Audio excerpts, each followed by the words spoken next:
Happy birthday to us. Let's blow. One. Wait. Make a wish. One, two, three. Steve fundamentally is probably one of the most spiritual people I've ever met. He was really just a regular guy, and yet he had that super quality about him. It was almost like just, I'm gonna be excellent at everything, right? I'm gonna be an excellent attorney and I'm gonna be an excellent father. He wanted his legacy to be that people would learn more, that people would spend more time with Torah. The capabilities and the skill set that Steve had was unmatched. He was a realist, but he was a dreamer. And he put his realism into his dreams. I don't know anyone who had the respect for Rabbanim that Steve had. If it said rabbi before his name, he treated that person with tremendous deference, real derech eretz. Steve was a man of truth. He found that truth in learning, he found that truth in the Torah, he found that truth in Hashem, he found that truth in Klal Yisrael.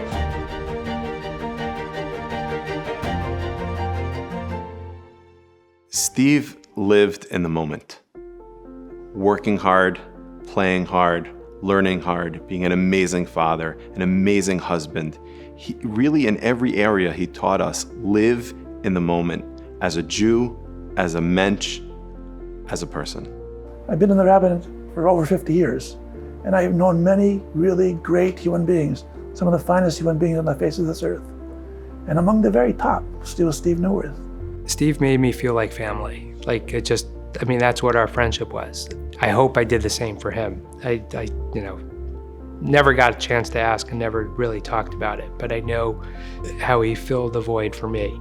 And he really had this gift of making everybody feel warm and welcome. What was really unique about him was he was able to take from every experience the value of that experience in every facet, every area, whether we were talking about shul, whether we were talking about politics, whether we were talking about friends, whether we were going out for steaks or cigars or whatever it may be. It was always something, oh, did you know this? Oh, what about that? That was just the way it worked all across the board. Akiva and Benny had this basketball tournament in Orlando. And Steve said to me, he goes, hey, look, the boys are going down to Orlando. Why don't we both play hooky? It'll be the best time. It's like, okay, let's go for it. And so the two of us went down with our sons. We did Disney World. We did Epcot. We went out these incredible kosher meals in Orlando. And Steve, he loved having a great meal. And just the boys had the best time. After the tournament, they both got knocked out at some point. Steve was like, let's go to Wet n Wild. And we spent the afternoon at Wet n Wild. And then we, get to the airport right before the plane takes off. And it's amazing because I don't know what possessed me, but I have this great video of Steve at the airport. Where did we go? Wet n Wild. Steve, where did we go? Wet n Wild. That's right. Did we have a good time, Steve Neuwirth? I think so. Gentlemen, did we have a good time this weekend? We sure did. That's why I'm always going to remember him. I'm going to remember him as this guy who just figured out a way to live life with purpose, to live life with joy, to be a great dad, to be a great friend. And honestly, I miss him every single day.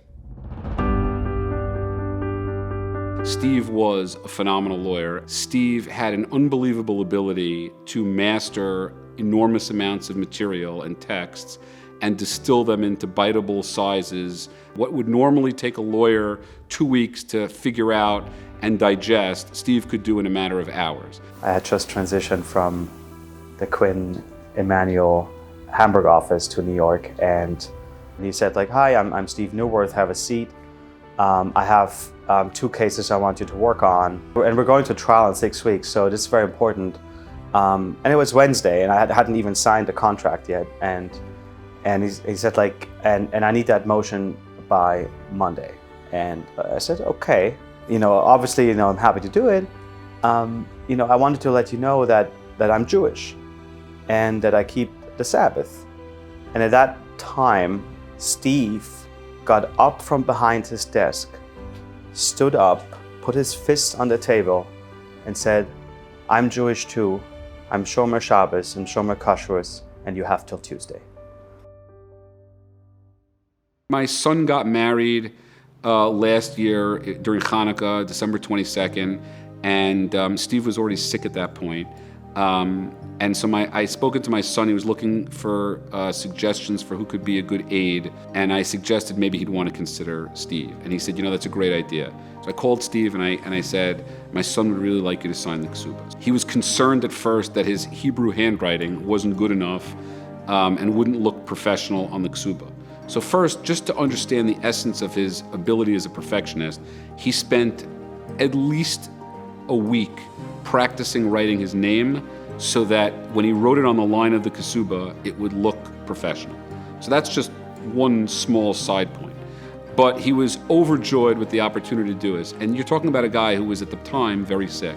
And they came to the wedding and he signed the Ksuba. And all of that was great. Seeing him was great. Dancing with him privately was great. Being able to just rejoice in the simcha with him was great, given how close we were.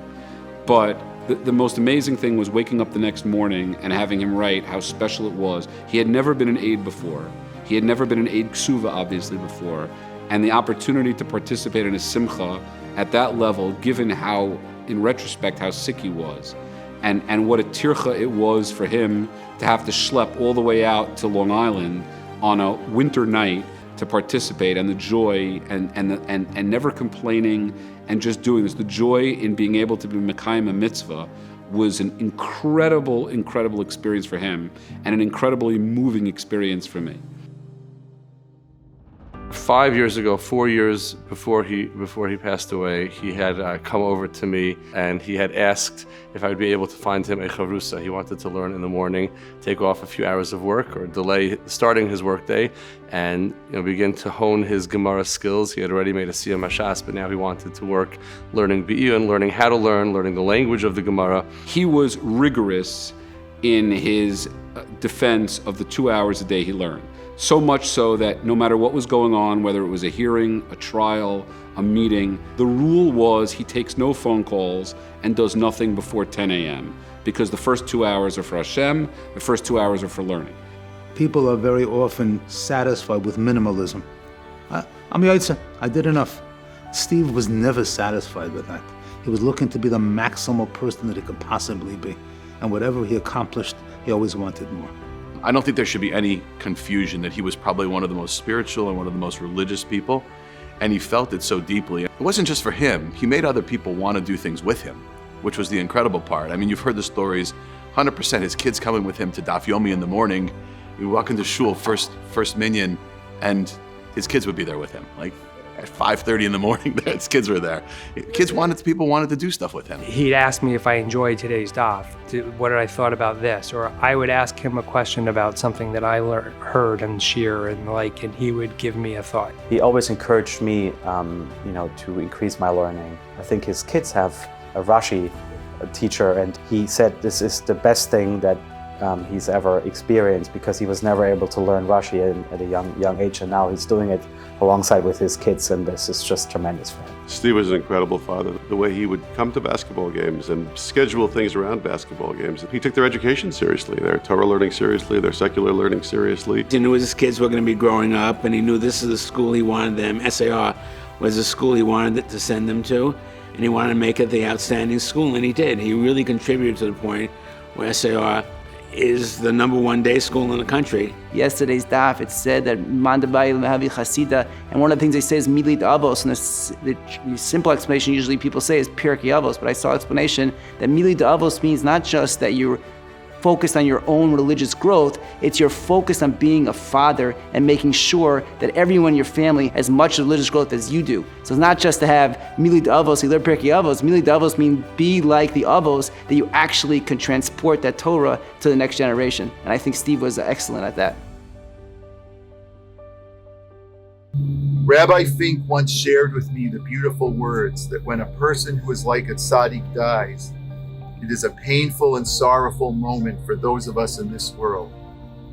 But for the person who is like a tzaddik, this will be the greatest time. He will be welcomed in Shemayim by the other tzaddikim and the members of his family who had passed away previously. I feel confident that Tully's neshama, with all its merit and goodness, is at complete peace close to Hashem and experiencing Hashem's mercy and greatness and loving kindness.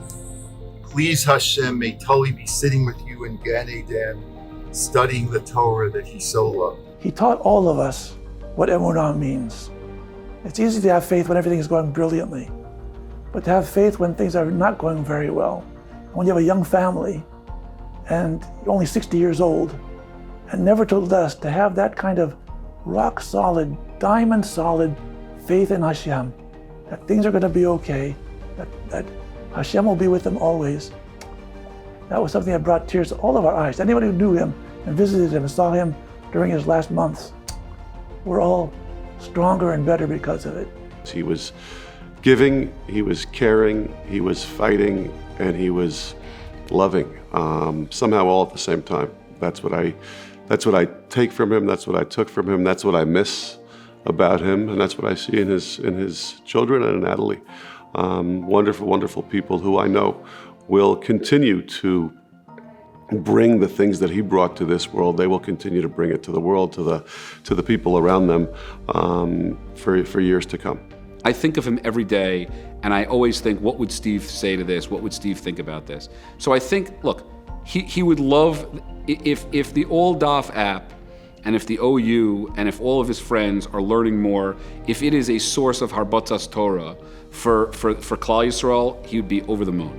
Because I have no doubt Steve is up there in Shemayim at having a chavrusa with the kind of people like Rabbi Akiva and those kind of people, and he's on a madrega that's very high near the Ribono Shel Olam. He just wants the end result to be that we're all doing better in Torah, learning more, caring less about the Gashmius and more about the Ruchnius. The world should know that there was a person who lived amongst us, who wasn't a rabbi and wasn't a prominent individual that everybody knew his name, but dreamt big and did big, and that everybody has that opportunity to dream big and accomplish big. Yehi Zecher Baruch.